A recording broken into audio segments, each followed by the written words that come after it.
એ શિક્ષણ એને ભગવત પ્રાપ્તિ કરા. મીરાબાઈને એમ થોડું કહ્યું હતું કે ભાઈ તમે આ જન્મે ભજન કરો તો આવતા જન્મે તમને ભગવાન મળશે.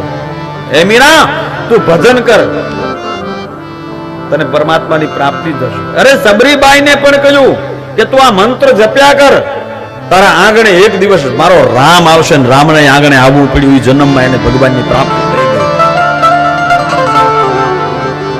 શ્રવણ માત્ર કરવાથી કૃષ્ણ પ્રાપ્તિ કરમ સસ્વ તમને ભગવત પ્રાપ્તિ કરવી છે. તદ્વત અધુના એવું આપ અત્યારે જ કહો કે જે સાંભળવાથી પરમાત્માની પ્રાપ્તિ થાય, ઈશ્વર અનુભૂતિ થાય.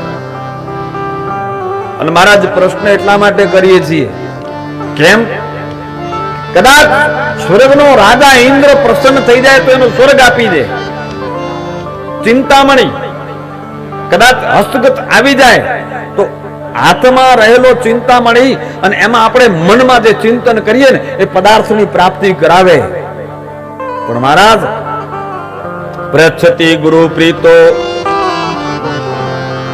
મહારાજ કોઈ ગુરુની પ્રસન્નતા થઈ જાય, ગુરુ કૃપા થઈ જાય તો ગુરુ કૃપાથી આ જીવાત્માને પરમાત્માના પરમધામની વૈકુંઠ યોગી દુર્લભમ, વૈકુંઠમ યોગી દુર્લભમ, પરમાત્માના ધામની વૈકુંઠ લોકની પ્રાપ્તિ થઈ જાય.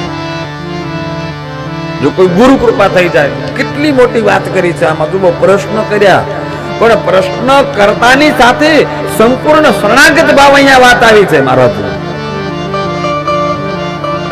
हम आपको प्रश्न करे इसलिए कर रहे हैं कि आप गुरु है. प्रेक्षति गुरु प्रीतो, अगर गुरु की प्रसन्नता आ जाए तो जीवात्मा को भगवत प्राप्ति हो जाती है और भगवत प्राप्ति के साथ परमात्मा के धाम की प्राप्ति हो जाती है.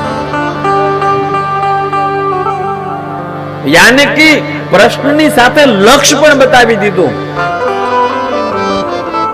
हमें ये चाहिए और कुछ नहीं चाहिए. धर्म न अर्थ न काम रुचि न चाहू पद निर्वाण, जन्म जन्म रति राम पद यह वरदान. भगवत प्रीति, परमात्मानी प्राप्ति. એટલે અહીંયા પ્રશ્ન પણ એ જ કર્યો છે, કૃષ્ણ પ્રાપ્તિ કરમ સસ્મત. એટલે મહારાજ આપ ભગવત પ્રાપ્તિ થાય, આપ ગુરુ છો અને ગુરુ કૃપા થઈ જાય તો વૈકુંઠ લોકની પ્રાપ્તિ થઈ જાય. સજ્જનો કહેવું સહેલું છે પણ શરણાગત ભાવ રાખવો બહુ અઘરો છે, બહુ અઘરો છે. 108 પારાની માળા ગળામાં નાખવી સહેલી છે પણ માળાને હાચવવી બહુ અઘરી છે. ધ્યાનમાં રાખો.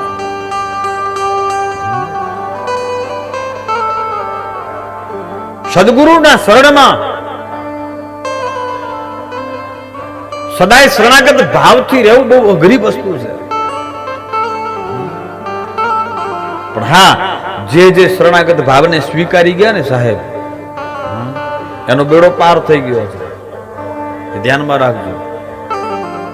આખી પરંપરા તમે જોઈ લો સાહેબ, આ પરંપરા તમે જોઈ લો.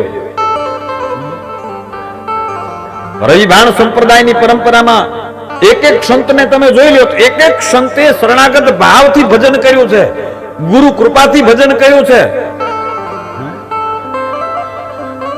અને એમ નહીં, જ્યાં જ્યાં જરૂર પડી હોય ત્યાં પ્રશ્ન પણ કર્યા છે ગુરુને. સામસામા પ્રશ્નાર્થ પણ થયા છે, ગુરુ શિષ્યો વચ્ચે, ગુરુ ભાઈઓ વચ્ચે પ્રશ્નાર્થ પણ થયા છે.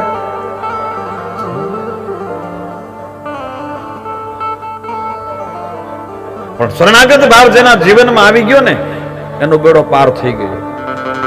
જ્યાં જીવનમાં શરણાગત ભાવ છે એનું કલ્યાણ થઈ ગયું.